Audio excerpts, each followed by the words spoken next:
How's it going, everyone? Welcome back to yet another week of the coffee break. I am running a little late today, so we're gonna ignore the first part, and we're just gonna get into the question and answer segments. This will be a little bit of a shorter episode total. But I do want to highlight a few of this week's releases over at foundationdisc.com. First off, from Discraft, this is a big week. We got the Sagara, the Cap Wrap, and the Ricky Prototype Putter. They're all releasing on the 21st, which I believe is Friday. I think. I believe it's the 21st, but they're releasing Friday. From Innova this week, we have the Cat Merch Halo Stingray and the Double G Wraith. Releasing from House of Discs, we should have some Swirly Grand Royal Braves. These actually look insane. I saw them in the warehouse last week. Unreal. I really need to try the Brave out. And then MVP, we have a big old restock coming in. That'll be going up kind of throughout the week. So it'll all be up by Friday, but MVP is going to be updating throughout the week. But the big release is really the Discraft. This is a big week for Discraft. I got a Sagara in my bag right now. Really been enjoying it. I've felt the Ricky Putter. I actually used to have it on my desk. I don't know where it went. But the Ricky Putter feels really solid. It's like a deeper, it's like a Dagger and a PA3 had a baby, kind of. So really exciting week for that. And then the Captain's Raptor this year's in Z Swirl. I actually have that in my bag too. So 2 of the 3 discs from Discraft this week are in my bag currently. That's how good they are. So really exciting stuff there. But let's go ahead and just get into the questions, and we'll run through this and then call it a day. Like I said, it's gonna be a little bit of a shorter episode. We don't have a ton of questions, but we got some good ones. I was born wild said, did you get to try my coffee? And let me actually see. So the answer is definitely gonna be yes, because I've gotten coffee from 2 people and I've drank both of them. I believe I was born wild was the trail running coffee.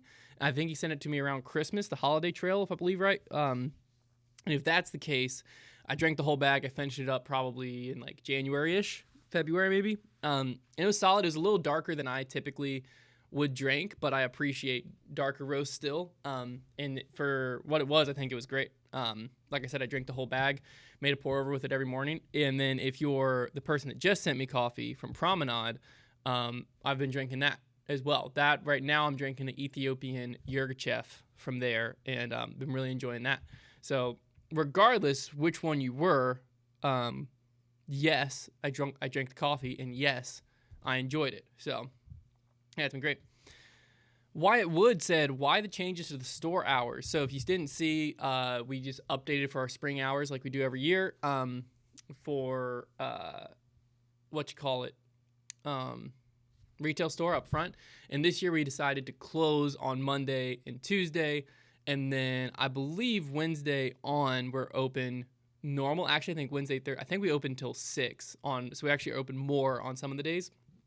And what it came down to is we were just essentially, we have all of our like part-time workers, and we're trying to allocate hours where it's needed while cutting our hours or capping our hours. And basically we wanted more hours at the warehouse. And so we were trying to figure out ways that we could trim back the overall hourly workers, trim back the overall hours that are being worked without sacrificing that much, if that makes sense. I think I said that completely wrong, but basically what it came down to is Monday and Tuesday were the slowest days at the store. So by cutting those, it saves us 10 hours a week that we can now allocate those hours to the warehouse and have a net the same amount of hours that we were going to, instead of just adding more hours to the warehouse. So that was the reason we made the change, is basically Monday and Tuesday. And I'm not going to say that it's going to stick this way forever. Monday and Tuesday were just the days that were the slowest. So it allowed us to give more hours to the warehouse while maintaining a similar hourly employee threshold that we like to keep just for budgeting sake. So that was why the decision was made. The big downside we're anticipating is people can't do their pickups on Monday and Tuesday. So our plan for that is if people email and reach out, like we will be able to try to coordinate to get someone over here, get their order over here so they can still do local pickups on Monday and Tuesday. And then if that demand increases so much, we'll figure out those windows and we could do like small openings where we're open from maybe it's 3 to 5 on Monday or 12 to 2 or something like that. But yeah, it was purely those are the slowest days. The majority of our revenue for the retail store comes on Friday, Saturday, Sunday. So making sure we're open those days really is what makes the retail store upfront profitable. So closing Monday and Tuesday allows us to allocate more hours to the retail store while maintaining a similar spend on payroll. It's basically the reason there. So Seth Peterson says, will we ever see a foundation mold? I feel like my question's being dodged. I have dodged this question in more recent weeks, only because I've answered it so much before. I didn't want people to get bored of hearing it. But no, we will never see a foundation disc golf mold. If us foundation ever does run our own mold, we will do it under a separate company, just because I feel like the line of retailer and manufacturer is one I don't want to have to ride, because, then you're putting... Right now, we as a retailer rely on the manufacturers, right? Because we sell their discs. So if we become a manufacturer and now we're competing with the very people we rely on, that just doesn't make good business sense to me. I know it works for some other companies, but it doesn't make sense to me. And it gives it the ability where a company could reach out and say, hey, if you're a manufacturer, you can't sell our discs. So you need to decide. And so if we ever are a manufacturer, it'll be under a separate company. So no, foundation will never be one. Did Carolina deserve the final spot in the dance? No, but they're a dangerous 11 seed. I don't think they deserved it because of their whole book of the season, but I do think that they're talented enough based on the last few weeks. They've been playing really good ball recently. So I think that they could make a little bit of a run, which I think will help validate the decision, but I still think it was the wrong decision, especially I think West Virginia, I feel like the team everyone's talking about that should get in over them. But yeah, there's a lot of conspiracy theories around that. S. Burke 89 said, would you ever buy out Brody a foundation to be the sole owner? No, I would not. I don't know if S. Burke's the one that's asked this question several times, or if this question's been asked by several different people on different social media platforms. But I think it's because Brody recently is pulling back his involvement in the tour, and he just doesn't want to play disc golf at that level. And so people are basically immediately thinking, oh, he's out of foundation too. And there's a few different things. First and foremost, foundation would not be where we are if it wasn't for Brody. So therefore, just based on the historical data of the success we've had, yes, it's thanks to the team we've built. Yes, it's thanks to what we've been able to do. But the reason we got a head start, the reason we got a lot of the following we had was Paul and Brody. So therefore, now I would never be the one that's going to approach and get there. And so if Brody came to me and asked, sure, we'd have that conversation similar to when Paul came to us and asked. We had that conversation. But I don't see that happening, mainly because Brody and I are very aligned on our vision and goals for the future of foundation. And we're both on the same page and excited about all of that. So we have talked, we're very public about disc golf foundation. We're always in front of the camera talking about stuff, but there's still a lot that goes on behind the scenes. You know what I'm saying? There's still a lot of conversations and meetings and stuff that are just not for social media. So they're never talked about. And Brody is still involved in a lot of the bigger vision, where we're going type of a stage. And he still loves doing tour life. He still enjoys the podcast and that side. So no is the answer there.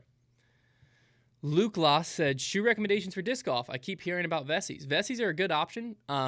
So I have tried most disc golf shoes across my span of a decade playing. So if you go several different routes to go, okay? And we have worked with several different shoe companies, but obviously this podcast in and of itself is not sponsored by any shoe company. So I will give you my unbiased pros and cons list of the shoes I've worn. The shoes that I personally have really enjoyed have been the Nike Pegasus trail runners. They're technically waterproof, but they're not there is a limit to them. They don't have good outer soles. So if you're someone who drags your toe and stuff like that, you're gonna cut them up. But they're very squishy and lightweight, which I enjoy.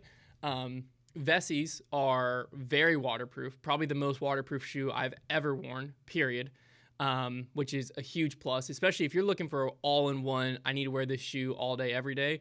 Not all day every day, but this is my only disc golf shoe, and you aren't like, I rotate based on what the weather is outside. The Vessi I think could be a good option. The two downsides, if you want to call it a Vessi's, is the upper is pretty thick. I think it's from that waterproof. It actually almost feels kind of like a sock on your foot, which I enjoy. But it adds a little bit of weight, and then the bottom. Let me see. I have them over here, I think. So the bottom. Oh, did I just lose focus?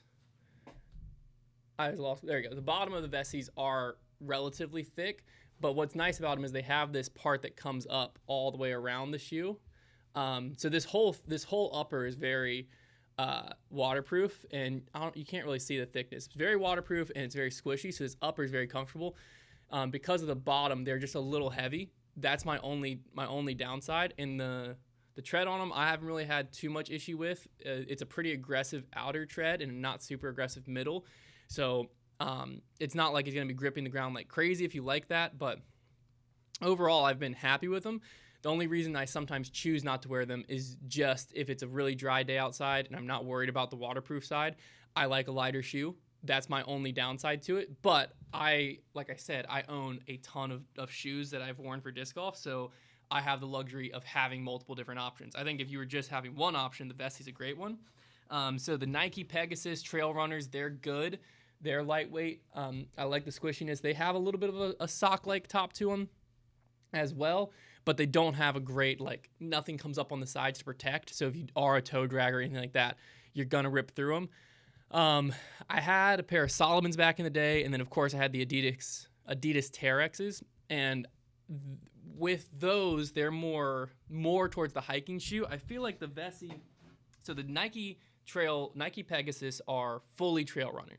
So they're meant to be trail runners. They're not meant to be hiking shoes or stuff like that. This is almost a hybrid where it's got some of the rigidity of the Adidas Terrex and Salomon. So they're a little bit more towards hiking than trail running. But they still have, you can bend them. Right, so they have the rigidity, but they still have a nice squishy bottom. Since you're asking about the Vessi, the Adidas Terrex and the, which I'm talking about the R Swifts. I think that's what Paul was originally wearing.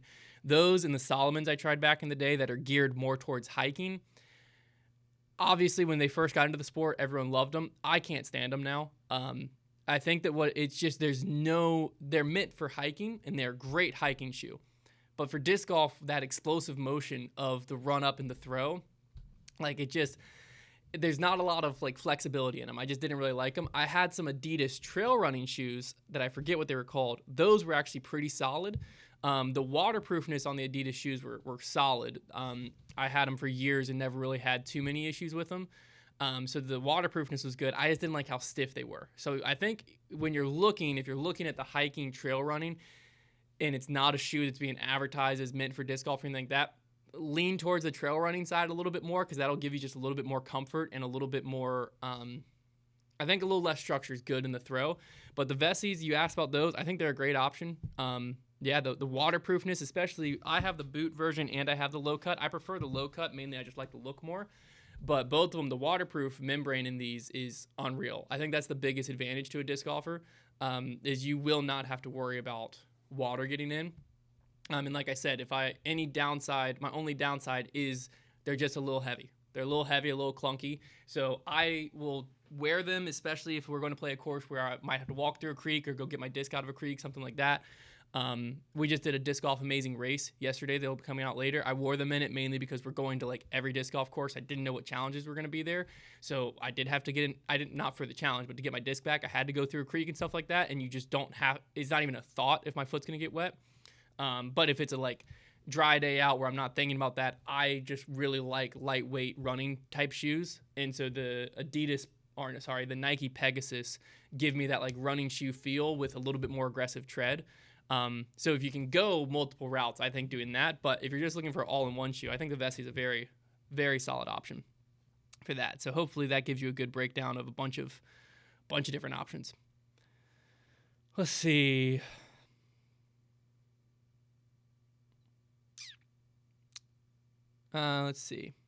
Summer Life said, who's your favorite content creator within disc golf and outside of disc golf? No foundation peeps allowed.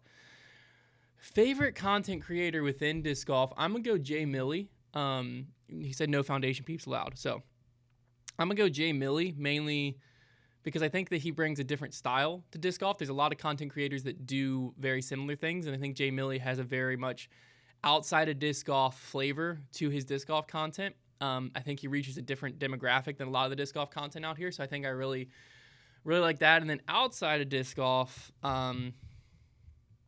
favorite content creator, I find myself watching Nick Bare the most. I consume a lot more podcasts than I do like content creating, but if I'm gonna sit down and watch a YouTube video, it's probably a Nick Bare like marathon prep or his High Rocks videos, stuff like that. So I'll go Nick Bare, but I watch a lot of podcasts more than anything. Wes Ferguson said, do you see yourself working in the disc golf world for the rest of your life? In some capacity, for sure. I don't know where my life will take me, but I love disc golf, so I don't think it'll ever fully remove me from it. You know, obviously there's multiple different routes of where things could go, but I don't see myself not like coming into work and not thinking about disc golf in some way, shape, or form, or not making disc golf content in some way, shape, or form. Now, I will say, and I've said this before, like I'm not going to be doing ripped revenge and spin the wheel, put peanut butter on your hand, throw a frisbee challenge for the rest of my life. Like I'm not going to be a 50-year-old doing that. Or I'm at least going to be a 50-year-old that can choose to do that, but I don't have to do it every week. But as for short term, that's a huge part of my life. I really enjoy that. But I do see myself like grip locked, popping on disc golf podcasts, stuff like that. I see that forever, or at least until I'm done working, just because I love it. You know, I've been playing disc golf for a decade, and I enjoy watching it and talking about it as much now as I pretty much ever have. So I don't see that. Yeah, I don't see that going away. There's some more questions about the storefront. Already answered that. Dadbod Fit said, you're trapped on a desert island. You can... Oh, phone call coming in. Hopefully, it doesn't look like it's going to affect it. When I'm live, a phone call affects everything. But when I'm recording, it looks like it's fine. So hopefully we're fine. Trapped on a desert island, you can only throw one disc forever. What is it? It's an MD3. Mainly because I can throw it far enough to have fun. You're on a desert island. You're going to want to have fun. I can throw it far enough to have fun. I can hit whatever line I want to hit. I can putt with it. I can throw it forehand. I can throw it backhand. But awesome that disc golf's grown to the spot where, you know, there's a course on this desert island. Okay, we'll go with like one or two more questions, and then we'll wrap this up. Luke Loss _ said, any advice for a struggling / questioning Christian? So obviously I don't know what this is in regards to, but two generic pieces of advice. One, find your answers in the Bible, because I don't know what you're struggling or questioning, but the Bible is the way God speaks to us. That's his word. It's called a living word because essentially as a believer, we have the Holy Spirit as our interpreter. And so therefore, when we read the Bible, we're going to notice different things in different lights. What can kind of skew is right now in our modern era, there's so much writing and blogs and stuff where you have people looking at scripture and interpreting it and sometimes twisting it, whether intentionally or unintentionally, to fit what they want it to say. And because sometimes there's uncomfortable truths in the Bible, right? That like it's easier to ignore or make it be like, that's not what it really means.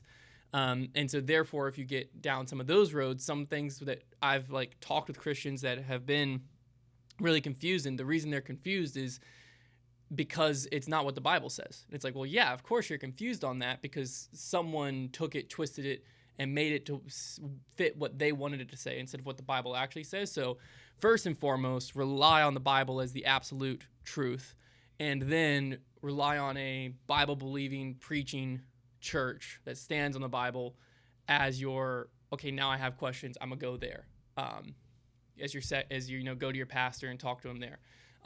But I would, don't get in the trap of Googling to find the answer, because you can find someone that's going to say anything you want to say on Google. Kind of like similar if you have a random back pain and you Google it, you're dying every time you Google it, right? Because like there's a way to get there. right? Like my right ankle hurts. There's a way that right ankle is because I'm dying. So it's a similar thing where, yes, there can be a lot of good stuff, but if you're the one questioning it, then a lot of times you're not in the best spot to be the one discerning what's good and what's bad in that moment. And so whatever question you have, I would go to the Bible, and then hopefully you're in a good church where you can go to your pastor as well. That would be my advice. So,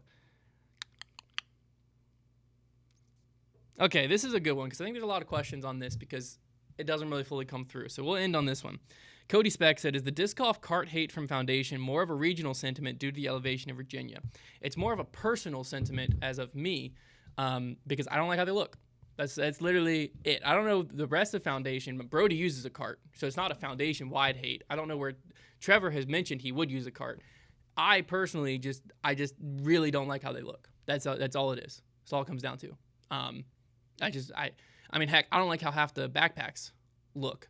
And so, yeah, it's just that's all it is. It's just a personal bias where I just think that they look silly. You know, I get the practical use of them, of you can like have a seat anywhere, you can carry more stuff. I get all of that. I just think they look silly. So it's just simple. It's the same reason that I personally don't like certain disc golf jerseys because I personally think they look silly. I think sometimes people look like they're showing up to a weekly bowling league with the disc golf jersey they're wearing. And I'm just like, that's not my vibe. I'm not saying it's not someone else's vibe. It's not my vibe. So that's why I personally do not like carts. But it has nothing to do with, I mean, they're very practical. They make a lot of sense for a lot of people. If you have a bad back, they make perfect sense. If you live on a like flat area course, but like I'll carry my disc golf bag. Now, you know, could that change as I get older? Sure. I'm sure there might be some day where I'm going to sacrifice the look. I will never, this is a tough statement, but I don't think I will ever think they look cool unless the cart design fully changes, but you're still pulling it behind you. But if my back eventually disagrees with what I want to look like, I will use a cart, but it'll be out of necessity, not because I all of a sudden think they look good. So not a Foundation thing. It's just a me thing. Because like I said, Brody uses a cart. I think people here, if they had a cart, would use them. I just wouldn't because I just don't like how they look. It's just that simple. So that's going to wrap it up for this week. Don't forget to check out foundationdiscs.com on Friday for a lot of great releases and stuff like that. It'll be a good week. A lot of fun stuff coming out from Discraft. And we got the Open at Austin going down. I think it starts on Thursday, so we'll have a preview show coming out tomorrow, most likely, which is exciting stuff. So I'll talk to you then. And next week, hopefully, I'll be able to do an actual like full show and also answer questions. But this week, just the Q&A. Hopefully you enjoyed.